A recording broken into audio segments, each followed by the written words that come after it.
माझे नाव राहुल आहे. मी under 19च्या cricket ट्रायलसाठी मुंबईला जाणार होतो. मुंबईला माझी मोठी बहीण प्रिया राहत होती.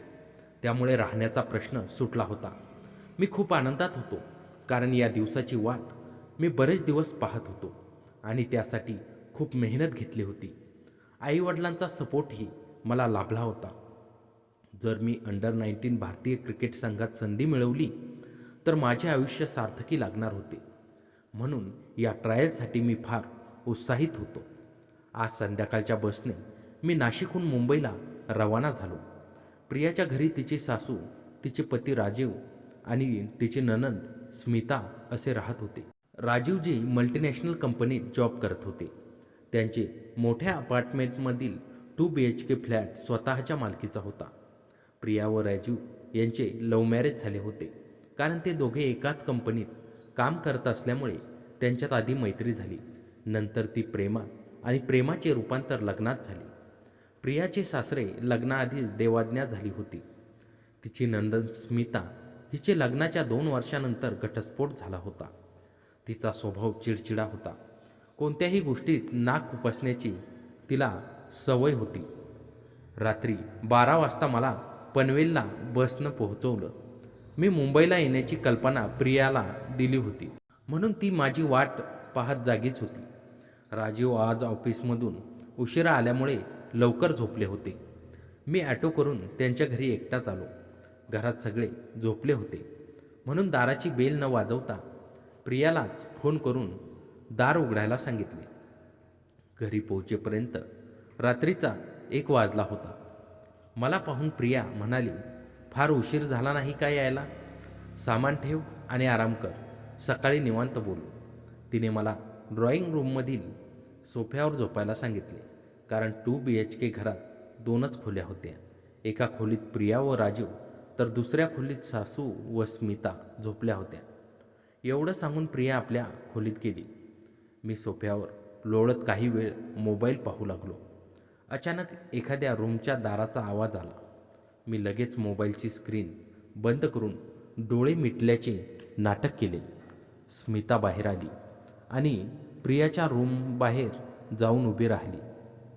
काही वेळ तिथे उभी राहून काहीतरी ऐकत राहिली. मग ती ड्रॉइंग रूममध्ये आली आणि मला झोपलेलं पाहून घाबरली, कारण तिला माझ्या येण्याची माहिती नव्हती. तिला वाटले मी गाढ झोपेत आहे, पण मी झोपल्याचे नाटक करत होतो. ती काही वेळ माझ्यासमोर बसून राहिली. काही मिनिटांनी तिने आपले हात माझ्या अशा ठिकाणी टच करायला सुरुवात केली, जणू ती माझी बायकोच असावी. तिच्या त्या टचने माझ्या शरीरात काटे उभे राहिले. मनात वेगळीच भावना येऊ लागली, पण मी हालचाल न करता तसाच पडून राहिलो. काही वेळाने स्मिताने मुख्य दार उघडले आणि कोणाला तरी आत आणले. तो माणूस माझ्या ओळखीचा नव्हता. अंधारामुळे त्याचा चेहरा स्पष्ट दिसत नव्हता. ते दोघेही माझ्या समोरच्या सोफ्यावर बसले आणि स्मिताने त्याचे हात आपल्या हातात घेतले. हळूहळू त्या माणसाने स्मिताला मिठीत घेतले आणि तीही त्याला साथ देऊ लागली. थोड्याच वेळात त्याने तिचा चेहरा हातात घेऊन तिच्या ओठांचा रस चाकायला सुरुवात केली. मला वाटलं घटस्फोटामुळे तिला नवऱ्याची कमतरता भासत असेल, म्हणून तिने हा नातेसंबंध जोडला असेल. त्याने सुमारे अर्धा तास तिच्यावर मनसोक्त प्रेम केलं.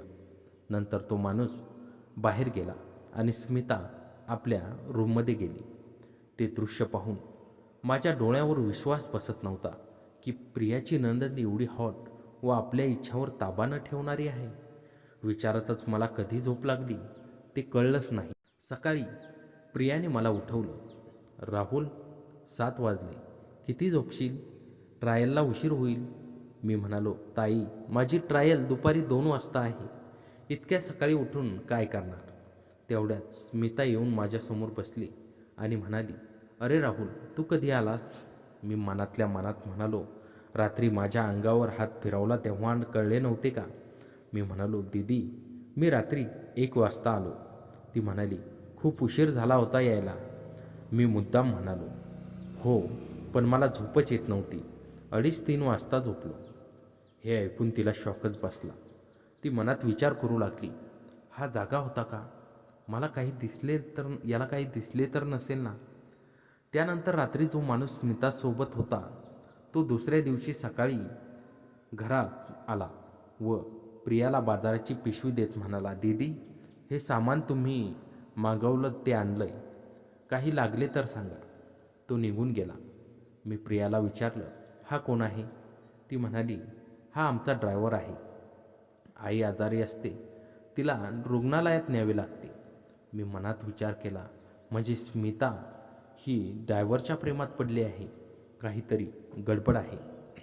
मी फ्रेश होण्यासाठी बाथरूममध्ये गेलो. ते बाथरूम खूप रेडी स्टाईलनं डिझाईन केलेलं होतं. एका बाजूला बाथटब होता. पाणी भरत असताना माझ्या लक्षात एक लहान कपाट आलं. ते उघडलं असता त्या स्त्रियांचे कपडे घडी करून ठेवलेले होते. त्याकडे पाहून माझे आकर्षण स्मिताकडे वळले, कारण रात्री मी तिला एका वेगळ्या अवस्थेत पाहिले होते. बाथरूममधून बाहेर आल्यावर स्मिता मला म्हणाली, राहुल, तू खरोखर रात्री जागा होतास की खोटं बोलत होतास? मी म्हणालो, काय झालं दीदी, तुमचं काही सामान हरवलं आहे का? ती म्हणाली, सामान हरवलं नाही, पण जे हवं होतं ते मला मिळालं म्हणून विचारत होते. मी कपडे बदलून ब्रेकफास्टला आलो. स्मिता माझ्यासमोर बसली होती. मी तिच्याकडे पाहत होतो, तीही माझ्याकडे पाहत होती. मनात विचार येत होता, तिला सांगावं का की ती बाहेरून जशी सुंदर तशी आतून नाही आहे, पण वेळ येईल तेव्हा सांगेन. दुपारी 2 वाजता मी ट्रायलला गेलो. माझा क्रमांक 3 वाजता आला. 3:30ला ग्राउंड बाहेर पडून लोकलने घरी परतलो. सायंकाळचे 5 वाजता मी घरी पोहोचलो. घरात कोणी नव्हते. मी ड्रॉइंग रूममध्ये किडबॅग ठेवून बाथरूमकडे जात होतो तेव्हा स्मिताच्या रूमचे दार उघडं होतं. ती ओपन अवस्थेत आरशासमोर उभी होती. स्वतःच्या अंगाला हात लावून स्वतःला समाधानी करत होती. तिला आरशात माझे प्रतिबिंब दिसले. मी लगेच बाजूला झालो. तिने मागे वळून पाहिले, पण कोणी दिसले नाही. मी ड्रॉइंग रूममध्ये येऊन सोफ्यावर बसून सामान काढू लागलो. थोड्याच वेळात स्मिता समोर येऊन म्हणाली, राहुल, तू कधी आलास? तू माझ्याकडे आलास का? माझ्या रूमकडे आलास का? मी म्हणालो, नाही, नुकताच आलो. सामान घामाने ओलं झालं होतं, वाळवतोय. मग विचारले, दीदी, प्रियाताई व आंटी कुठे आहेत? ती म्हणाली, रुग्णालयात गेले आहेत. ती पुन्हा विचारू लागली, राहुल, सांग की तू रात्री जागा होतास का? मी म्हणालो, दीदी, कितीदा सांगू, मी झोपलो होतो. प्रियाताई मला सोडत नव्हती म्हणून तिच्यापुढे खोटं बोललो. ती म्हणाली, बरं झालं तू काही पाहिलं नाहीस. मी म्हणालो, म्हणजे काय पाहिलं नाही? ती घाबरून म्हणाली, काही नाही, स्वतःशीच बोलत होती. रात्री 12:30 वाजता मी गाढ झोपलो होतो. स्मिता बाहेर आली. मला हलवून पाहिले, पण मी उठलो नाही. तिने मोबाईलची टॉर्च चालू करून माझा चेहरा पाहिला. ती दार उघडायला गेली असता तिच्या साडीचा पदर माझ्या नखात अडकला व ओढ लागल्याने मी जागा झालो. मी उठून बसलो तर स्मिता दार उघडत होती. मी विचारलं, दीदी, एवढ्या रात्री कुठे? ती म्हणाली, दार लागलं का ते बघत होते. तेवढ्यात तो ड्रायव्हर आत आला व मला पाहून बाहेर पळाला. मी म्हणालो, हाच तो ड्रायव्हर, मी रात्री तुम्हाला सोप्यावर बघितलं होतं. स्मिता घाबरली. माझ्या पाया पडत म्हणाली, राहुल, प्रिया भाभीला हे सांगू नकोस, माझं जीवन उद्ध्वस्त होईल. मी विचारलं, तुला या ड्रायव्हरची गरज का पडली? तिने सांगितलं, माझा नवरा नपुसक होता. त्याने कधी माझ्याशी संबंध ठेवला नाही. त्याच्या मैत्रिणीच्या साहाय्याने मला दुःखात ठेवलं म्हणून मी घटस्फोट घेतला. मग एकटेपणामुळे ड्रायव्हरकडे गेले. पण आता तू येईपर्यंत माझे विचार बदलले आहे. तू जोवर इथपर्यंत इथे आहेस तोवर माझ्या सर्व इच्छा पूर्ण कर. पुढे मी कुणालाही त्रास देणार नाही. माझ्याजवळ आली. मी तिला मिठीत घेतलं आणि आम्ही एकमेकावर प्रेम केलं. तिनं सांगितलं की ती माझ्यापासून असा आनंद मिळाला जो तिला कधीच मिळाला नव्हता. ती माझ्यासाठी खाण्यापिण्याची वस्तू बनवू लागली, माझी काळजी घेऊ लागली. प्रियाला आमच्यातील असलेलं नातं कळलं नाही. शेवटी मी घरी परतलो, पण आम्ही वेळोवेळी लॉजवर भेटत राहिलो. त्यानंतरचे काही दिवस राहुलसाठी गोंधळाचे होते. एकीकडे अंडर 19 ट्रायलमध्ये त्याने आपली छाप सोडली होती आणि दुसरीकडे स्मिताशी झालेला प्रसंग त्याच्या मनात पापाची जाणीव निर्माण करत होता. राहुलला हे समजले होते की त्याने आपल्या बहिणीच्या घरात अविश्वासाचे बीज पेरले होते. स्मिता मात्र राहुलच्या प्रेमात आंधळी झाली होती. ती त्याच्यासाठी खास पदार्थ बनवू लागली, त्याची काळजी घेऊ लागली, पण राहुलच्या मनात अपराधीपणाची भावना दिवसेंदिवस वाढू लागली. एके दिवशी प्रिया राहुलला म्हणाली, राहुल, तू आल्यापासून स्मितामध्ये बराच बदल झाला आहे. ती आधी चिडचिडी होती, आता शांत झाली आहे. यावर राहुलचा जीव कोरडा पडला. त्याला जाणवले की हा बदल चांगला नसून तो त्याच्या चुकीच्या नात्यामुळे उद्भवलेला दुखावलेला प्रयोग होता. राहुल ठरवून प्रियाला सत्य सांगणार होता, पण तो घाबरत होता. एक रात्री स्मिताने राहुलला पुन्हा भेटायला बोलवले. तिने लॉजवर भेटण्याची वेळ ठरवली. राहुल तिथे गेला, पण यावेळी त्याच्या मनात केवळ अप्रूपता होती. तो तिला म्हणाला, दीदी, हे चूक आहे. तू मोठी आहेस. आपल्या चुकीमुळे विश्वाला सुरुंग लागेल. प्रिया ताईवर किती संकट येईल याची तुला कल्पना नाही. स्मिता रडू लागली. तुला माझी गरज नाही का? तूच मला आयुष्यातला आनंद दिलास. राहुलने उत्तर दिले, आनंदाचा अर्थ फक्त शरीर असा नाही. मी लहान आहे. मला क्रिकेट खेळायचं आहे. तुला आवडतं, पण प्रेम म्हणजे गोडवा नव्हे. प्रेम म्हणजे प्रामाणिकपणा. राजीव, प्रिया, सासू यांच्याशी खोटे राहणे म्हणजे प्रेम नव्हे, पण नियतीला दुसरंच मान्य होतं. एके दिवशी प्रियाला राजीवच्या फोनवरून चुकून स्मिताचा ड्रायव्हरशी झालेला संवाद ऐकू आला. सगळे सत्य उघड झाले. प्रिया सुन्न झाली. ती राहुलला घेऊन थेट स्मितासमोर गेली. तुम्ही दोघांनी माझा विश्वास का घातला? राहुल, तू माझा भाऊ असूनही माझ्या घरात लगाड केलंस. राहुल डोळे पुसत म्हणाला, ताई, मी मोठी चूक केली, पण ही चूक फक्त माझी नव्हे. स्मिता मावशीनेच पहिल्यांदा माझ्यावर हात फिरवला होता. प्रिया रडत होती. मला तुमच्यापैकी कोणाचीच गरज नाही. राजीव, हे सगळं सोडून चला. राजीव निराश झाला. त्याने स्मिताला घर सोडण्यास सांगितले. स्मिता तिच्या माहेरी गेली.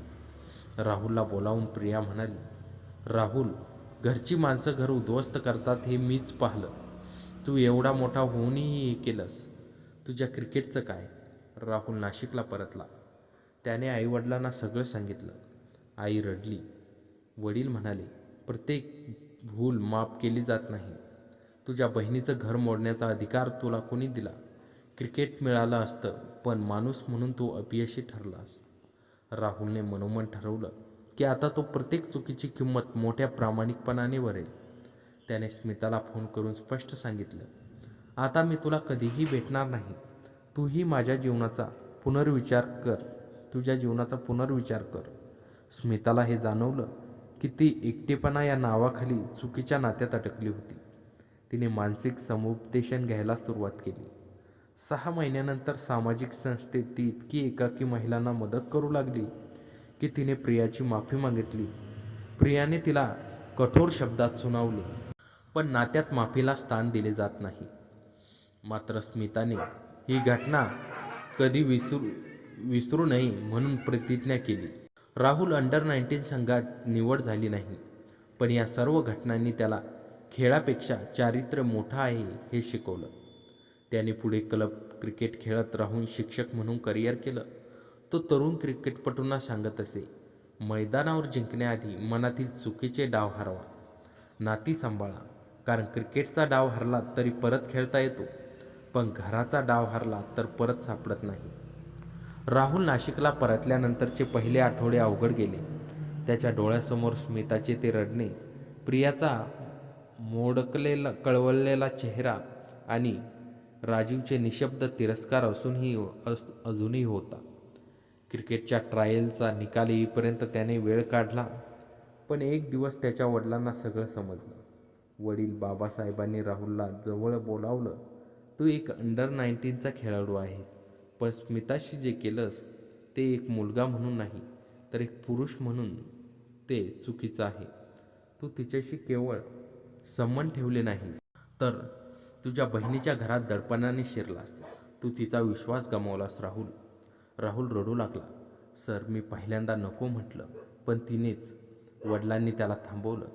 वाईट गोष्ट सुरू झाली तरी तू ती वाढवलीस.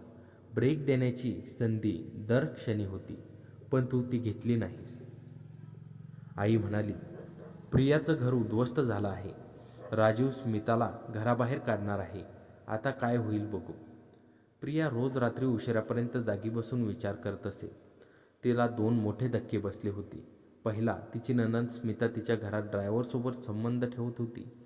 आणि दुसरा, तिचा लाडका भाऊ राहुल याचं स्मिताशी रात्री अंधारात अप्रूप करत होता.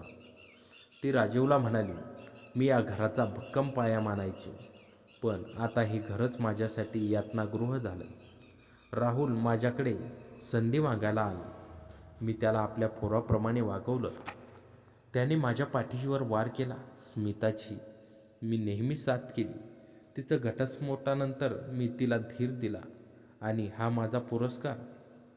राजीव म्हणाला, स्मिता माझी बहीण आहे, पण ती चुकीची आहे यात शंका नाही. मी तिला घरात राहू देणार नाही. पण राहुलबद्दल मला तिरस्कार वाटतो. तो आता इथे त्याने पाय ठेवू नये. प्रियाने एका रात्री आईला फोन केला. आई, राहुल माझा भाऊ नाही. तुम्ही काहीही म्हणा, पण मी त्याला क्षमा करणार नाही. आई रडली. मुली, क्षमा करायला वेळ लागतो, पण विसरायला कधीच हवं तेवढं रडून घे. स्मिता आता माहेरी होती. तिची आई, प्रियाची सासू, तिला म्हणाली, तू घाण केलीस बाई. ड्रायव्हरशी संबंध, मग तरुण भावाशी वागलीस. तुझ्या भावाचं घर उद्ध्वस्त केलंस. झालं तुझं आयुष्य उद्ध्वस्त. पण राजीव आणि प्रियाला सोडून दे. स्मिताचे डोळे कोरडे झाले. ती आरशासमोर उभी राहिली. मी सुंदर आहे. मला प्रेम हवं होतं. नवरा नपुसक होता. माझ्या अंगाची लाही लाही होत होती. पण मी चुकीची वाट चालली. राहुल तर बाळ आहे. त्याला मी आईतुल्य. तरी मी. तिने मानसशास्त्राकडे जायला सुरुवात केली. पहिल्या सत्रात ती म्हणाली, मला शिक्षा हवी आहे. मी स्वतःचा तिरस्कार करते. डॉक्टर म्हणाले, तू पहिल्यांदा नापसंतीला बळी पडलीस. घटस्फोटानंतर आलेला शून्य तू शरीराने भरून काढू पाहिलास. पण आता बदल करायचा असेल तर स्वतःवर राग न करता सुधारणेचा मार्ग निवड. स्मिताने एका बचत गटात काम सुरू केलं. ती इतर घटस्फोटित महिलांशी बोलू लागली. त्यांना सांगू लागली, 3 बेडरूमच्या घरातला एकटेपणा हा बाहेरच्या रस्त्यावरच्या एकाकीपेक्षा वाईट. पण कोणाच्याही जवळकीच्या आहारी जाऊ नका. प्रथम स्वतःशी मैत्री करा. राहुल अंडर-19 संघात त्याची निवड झाली नाही, पण हे त्याच्यासाठी मोठं वळण ठरलं. त्याने ठरवलं, मी माझं करिअर बाजूला ठेवून चूक सुधारेल. त्याने प्रियाला एक पत्र लिहिलं. प्रियाताई, तुला माहीत आहे का, मी चुकलो. मी तुझ्या घराची लाज मारली. पण मी तुझी माफी मागत नाही, कारण मी तिला पात्र नाही. फक्त एवढं सांगेन की तू जशी मला सांभाळलंस तसं मी दुसऱ्या कोणाशीही वागेन अशी आशा तुला नको. मी प्रामाणिकपणे मनोपचार घेतो आहे. तुझं उद्ध्वस्त झालेलं घर मी बांधू शकत नाही, पण स्वतःला बदलू शकतो. एक छोटीशी प्रार्थना. तरीही तू माझी ताई आहेस. तुझी नाराजी माझ्यावर असू दे, पण तुझी चिंता मला राहील. प्रिया हे पत्र वाचून रडली. तिने राजीवला दाखवलं. राजीव म्हणाला, शब्द स्वस्त आहेत, कृतीने सिद्ध करावं लागेल.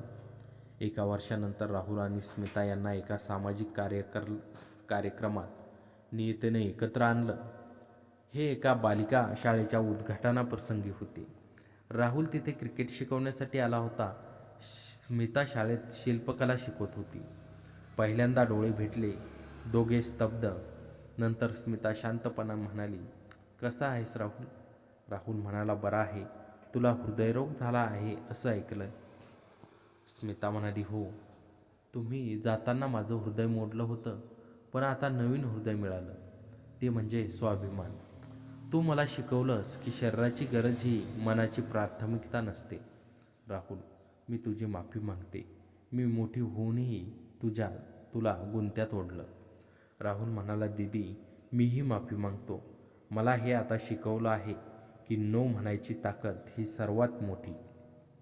दोघांनी एकमेकांना क्षमा केली नाही, कारण तो विश्वास परत आलेला नव्हता. पण दोघांनी एक दुसऱ्याच्या बदलाचा आदर केला.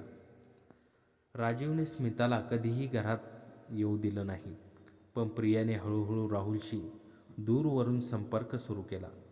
एका दिवशी राजीव म्हणाला, प्रिया, तुझ्या भावाला मी माफ करू शकत नाही, पण तुला त्याच्याशी बोलायचं असेल तर मी अडथळा नाही, कारण तू माझी बायको आहेस, माझी गुलाम नाहीस.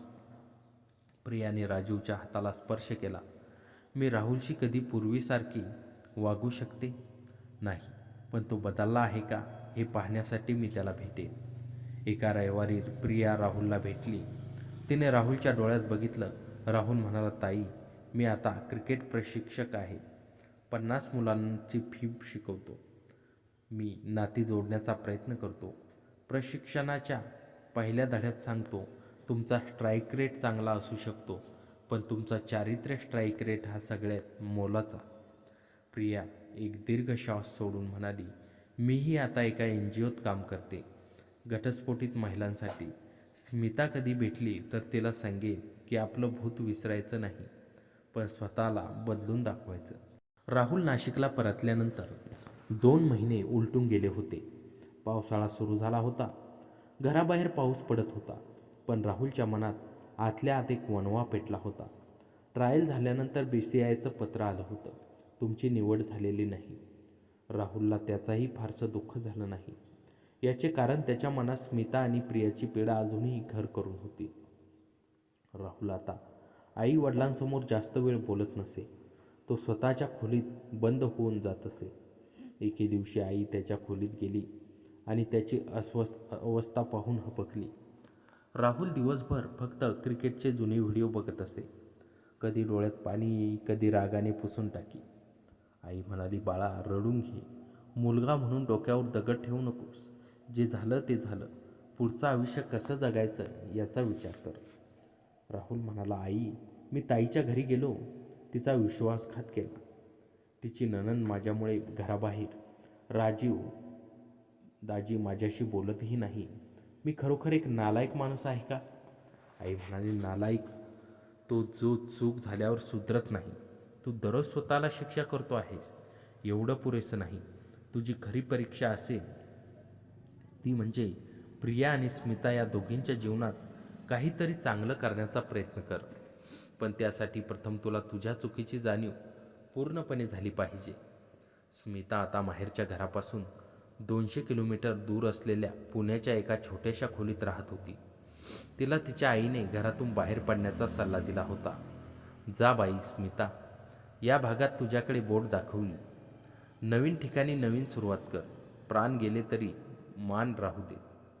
स्मितानं एका वुमन हेल्पलाईन संस्थेत नोकरी पत्करली. तिथे ती इतर घटस्फोटीत बळी आलेल्या आणि एकाकी महिलांना फोनवर समुदेशन करत होती. एक संध्याकाळ अशी होती जेव्हा 19 वर्षाची मुलगी म्हणाली, मावशी, माझ्या आत्याने मला असे स्पर्श केले की मला वाईट वाटलं. मी बोलू का? हा प्रश्न स्मिताला स्वतःचीच आठवण झाली. ती म्हणाली, बोल बेटा, शांत राहण्यापेक्षा बोलणं सुरक्षित आहे. शांतता तुला आतून खाऊन टाकेल. 3 महिन्यांच्या या कामाने स्मिता हळूहळू आत्मविश्वास मिळवू लागली. पण रात्री मी तिला राहुलचा चेहरा आठवत असे. एक दिवस ती स्वतःशी म्हणाली, मी माझ्या इच्छांना बळी पडले. पण खरं तर हवं होतं ते प्रेम, पण मिळालं ते फक्त शरीर. मला आता प्रेमाची खरी व्याख्या शिकायची आहे. प्रिया आणि राजीव यांच्यातील सुरुवातीच्या रोमॅन्टिक प्रेमाची जागा आता फटकून दूर राहण्याने घेतली होती. ते एकाच घरात राहत होते, पण 2 वेगवेगळ्या मनांनी. राजीव सकाळी लवकर ऑफिसला जाई, रात्री उशिरा येई. प्रिया दिवसभर सासूची काळजी घेई, पण तिचे मन राहुलकडे जात असे. एक दिवस राजीवने प्रियाला सांगितले, प्रिया, मला नोकरीच्या निमित्ताने जर्मनीला जावे लागेल 6 महिने. तू सोबत येशील का? प्रिया स्तब्ध झाली. तिला वाटले की राजीव आता तिला सोडून जाईल. पण राजीव पुढे म्हणाला, मी तुला सोडून जात नाहीये. पण प्रश्न आहे, तू तुझ्या भावाला माफ केलंस का? तुझ्या मनातलं दुःख कमी झाले का? मी तुला बळजबरीने घेऊन जाणार नाही, पण जर्मनीतील वातावरण नवे आहे. कदाचित ते आपल्यासाठी बरे ठरेल. प्रिया रडत रडत म्हणाली, राजीव, मी राहुलला माफ करू शकते हे नाही, पण त्याच्याशी बोलायला हवे असे वाटते. एकदा त्याला भेटू दे. दोघे पुढील मार्गावर सहमत झाले. राजीव जर्मनीला जाईल 3 महिन्यांनी. प्रिया त्याला भेटायला जाईल. प्रिया आतापर्यंत नाशिकला जाणार नव्हती, पण आता ती जाणार होती. आता राहुलला भेटायला. प्रिया हळदीच्या तोंडावर नाशिकच्या घरी पोहोचली. राहुलने दार उघडले. पहिल्यांदा दोघांचे डोळे भेटले. प्रियाच्या डोळ्यात पाणी आले. राहुलची नजर खाली झाली. प्रिया आत आली. काही वेळ शांतता. मग प्रिया बोलली, राहुल, तू माझा भाऊ आहेस. आपल्यात रक्ताचे नाते आहे. पण तू माझ्या घरात केलेल्या वागण्याने माझा भाऊ मेला. आता मी भेटायला आले आहे तो नवीन राहुलला. तुझ्या डोळ्यात पश्चाताप आहे हे मी पाहू शकते. राहुल जमिनीवर बसला. ताई, मी तुझी क्षमा मागत नाही, कारण क्षमा करायला मी पात्र नाही. पण एवढं सांगेन की मी तुझ्याशी कधीही खोटं बोलणार नाही. मी आता मानसिक समुपदेशन घेतो आहे. मी स्मिताला सोडून आलो. तिला एक संदेश पाठवला नाही. मला वाटतं तिनेही आपलं आयुष्य आता बदललं असेल. प्रिया म्हणाली, स्मिता पुण्यात आहे. ती समुपदेशक झाली आहे. तिने मला पत्र लिहून माफी मागितली. मी तिला माफ केलं नाही, पण तिने आपलं आयुष्य बदललं आहे याचा मला आनंद झाला. ताई, तू जर्मनीला जाणार आहेस राजीव दाजीबरोबर? हो. आमचे नाते हळूहळू सुधारत आहे. पण मला जाण्यापूर्वी तुला एकदा शांतपणे बोलायचं होतं. राहुल, आपल्याला भूतकाळात विसरता येणार नाही, पण नवीन आयुष्य सुरू करता येऊ शकतं. पुण्यात जिल्हा प्रशिक्षणाने स्त्री सुरक्षा आणि आत्मसन्मान या विषयावर एक कार्यशाळा आयोजित केली. त्यासाठी स्मिताला प्रमुख वक्ता म्हणून बोलावलं होतं. कार्यशाळेत शेकडो तरुण मुली होत्या. स्मिता मंचावर बोलत होती. बाई ग, मी एक मोठी चूक केली. माझा नवरा नपुसक होता. मी त्याला सोडलं. पण एकटेपणा म्हणून मी एका ड्रायव्हरशी गैरसंबंध ठेवले.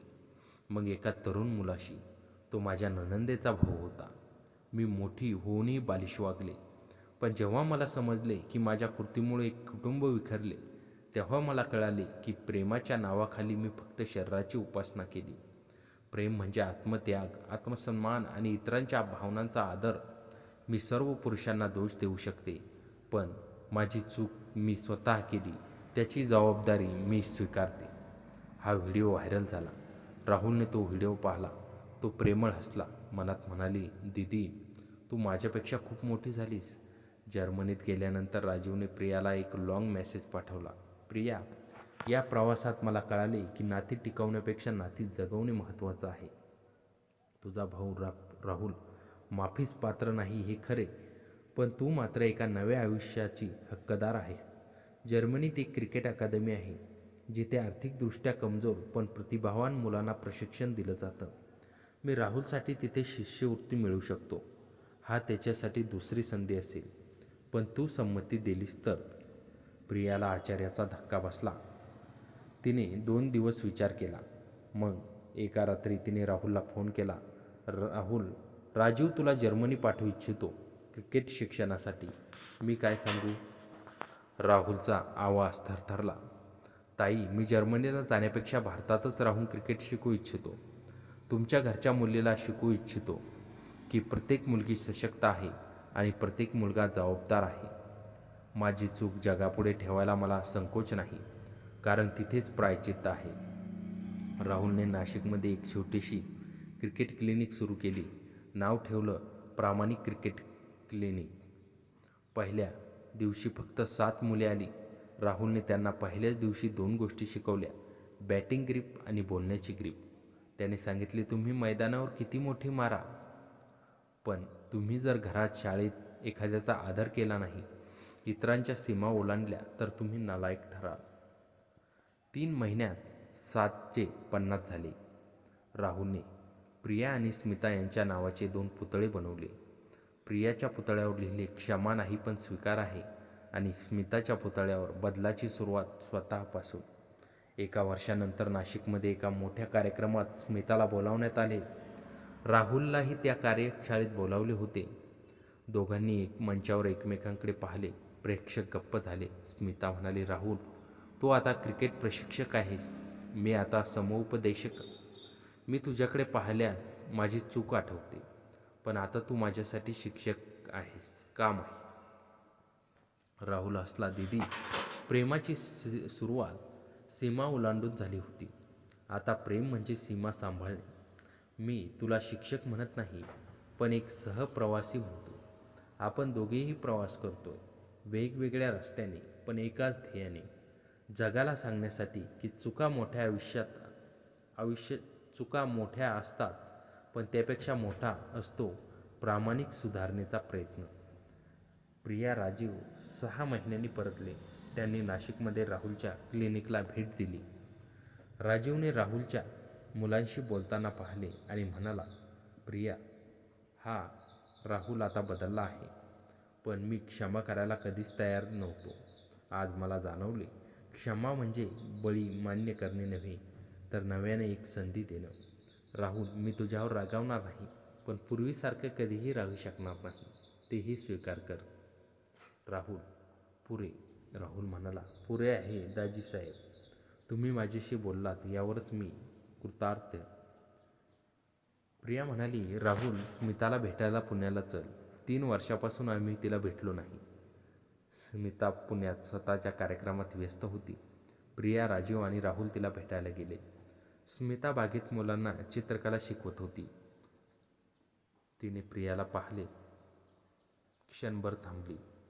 नंतर पटकन प्रियाच्या पाया पडली. भाभी, क्षमा कर. प्रियाने तिला उठवले. क्षमा मी दिली नाही, पण तुझे कार्य पाहून मी स्वतःला प्रश्न विचारला, मी बदलते आहे का? आपण सगळेच बदललो. स्मिता कधीकधी क्रिकेट मॅच पाहून रडते, कारण तिला राहुलची क्रिकेटची आवड आठवते. पण ती स्वतःला सांगते, मी त्याचा आनंद हिरावून घेतला, आता त्याच्या मार्गात अडथळा ठरणार नाही. प्रिया आणि राजीव यांनी परत कधी राहुलशी रात्री उशिरा गप्पा मारल्या नाहीत, पण दिवाळीला पत्र पाठवतात. राहुलची प्रामाणिक क्रिकेट क्लिनिक आता संपूर्ण नाशिक जिल्ह्यात प्रसिद्ध झाली होती. पण जीवनाने त्याला अजून एक मोठी परीक्षा घ्यायची ठरवली. एके दिवशी सकाळी एका 16 वर्षाची मुलगी नेहा राहुलकडे प्रशिक्षणासाठी आली. तिचे वडील वकील होते. नेहा खूप हुशार होती, पण तिच्या डोळ्यात एक विलक्षण भीती होती. पहिल्याच दिवशी प्रशिक्षणानंतर नेहाने राहुलला पत्र लिहिले. त्यात लिहिले होते, सर, मी तुमची कथा वाचली. तुमची चूक मोठी होती, पण तुम्ही सुधारलात. मलासुद्धा माझ्या मामाने असेच अयोग्य टच केले. मी आईला सांगितले, पण तिने मला शांत राहायला सांगितले. तुम्ही काय करावे असे सांगा. राहुलचा हात थरथरला. त्याला भूतकाळातील त्याची स्वतःची बेजबाबदारी आठवली. त्याने नेहाला सांगितले, नेहा, तू शांत राहू नकोस. तुझी आई बोलत नसेल तर मी तुझ्यासोबत पोलीस स्टेशनला येईल. पण याआधी एक गोष्ट सांगतो, माझ्या आयुष्यातील सर्वात मोठी चूक म्हणजे जेव्हा स्मिताने माझ्यावर हात फिरवला तेव्हा मी नको म्हणू शकलो नाही. तू ती चूक करू नकोस. राहुलने नेहाला तिच्या आईशी बोलायला भडकावले, पण आईने उलट नेहालाच बजावले. मामांचं नाव बदनाम करशील तर तुझं लग्न कोण करणार? हे ऐकून राहुलच्या डोळ्यात पाणी आलं. त्याने आपल्या अनुभवातून नेहाला एक सल्ला दिला, प्रिय मैत्रिणी, गप्प राहण्यापेक्षा बोलून तुझी भीती दूर कर. मी तुझ्यासोबत आहे. राहुलने नेहाच्या आईशी संवाद साधला. बाई, मी एक चूक करणारा माणूस आहे, पण त्या चुकीमुळे मी शिकलो आहे की शांत राहिल्याने गुन्ह्याला प्रोत्साहन मिळते. तुमची मुलगी मोठ्या संकटातून जात आहे. कृपया तिला न्याय मिळवून देण्यास मदत करा. नेहाच्या आईचे डोळे उघडले. तिने पोलिसात तक्रार दाखल केली. नेहाचा मामा अटक करण्यात आला. राहुलच्या धाडसाची सर्वत्र प्रशंसा झाली. पण राहुल म्हणाला, मी स्वतः न्यायाधीश नाही, मी फक्त एक सावध झालेला साक्षीदार आहे. स्मिता पुण्यात समुपदेशन करत होती. तिला एक दिवस रात्री उशिरा फोन आला. एका 14 वर्षाच्या मुलीने आत्महत्येचा प्रयत्न केला होता, कारण तिच्या वडिलांनी तिच्यावर अत्याचार केला होता. स्मिताने ती रात्र रुग्णालयात घालवली. मुलगी वाचली. दुसऱ्या दिवशी स्मिता त्या मुलीला म्हणाली, बेटा, मीही तुझ्यासारखीच वेदना अनुभवली आहे. फरक एवढाच की मी मोठी चूक होती, पण माझ्या चुकीच्या पावलांनी आणखीन संकट निर्माण केली. तू मात्र खूप धाडशी आहेस. तू जगलीस ही सर्वात मोठी गोष्ट आहे. स्मिताने ठरवले की वृद्धाश्रमात जाऊन महिलांसाठी विनामूल्य समुपदेशन करेल. तिने प्रियाला फोन करून सांगितले, भाभी, मी आता मुंबईला येऊन तुमच्यासमोर उभी राहीन. तुमची क्षमा मागण्यासाठी नव्हे तर तुम्हाला दिसावे म्हणून मी बदलले आहे. प्रिया मुंबईत राहत होती. राजीव जर्मनीतून परतला होता. दोघांनी स्मिताला घरी बोलण्याचा निर्णय घेतला. सासू मात्र अजूनही संतापली होती. ती म्हणाली, त्या बाईने माझ्या मुलीचं नाव बदनाम केलं. मी तिला कधीच घरात घेणार नाही. राजीव म्हणाला, आई, स्मिता माझी बहीण आहे. ती चुकली, पण तिनं आपलं आयुष्य समुपदेशनात वाहिलं. तिला एक संधी देऊन बघ.